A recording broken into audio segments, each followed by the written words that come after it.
matin, à Paris, ça devait être en 2001, et l'un de mes très bons amis, qui s'appelait Lionel Poilane, qui était un boulanger assez connu, qui est mort hélas depuis, m'avait dit, tu sais, au WWF, toi tu aimes la nature, c'était un de mes amis de cross, je cours beaucoup, je suis marathonien, et donc j'aime la nature.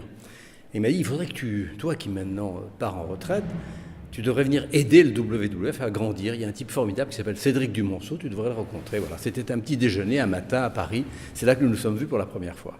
Beaucoup de souvenirs, par exemple le combat qu'on a mené auprès de... Pas le combat, enfin le combat qu'on a engagé, c'est vrai, et le succès que l'on a remporté pour obtenir que la ville de Paris, qui d'abord était très intéressée par ce que nous lui proposions, concède au WWF ce très beau domaine de Longchamp sur lequel le VVF en France a pu s'installer, par exemple.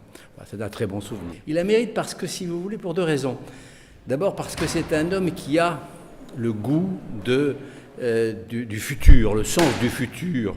C'est-à-dire il a un esprit prospectif très grand et en plus il a beaucoup de goût, il a beaucoup d'intérêt pour les autres. Ces deux choses, la générosité et l'anticipation, dont deux vertus essentielles pour moi, elles me paraissent à elles seules justifier largement cette décoration.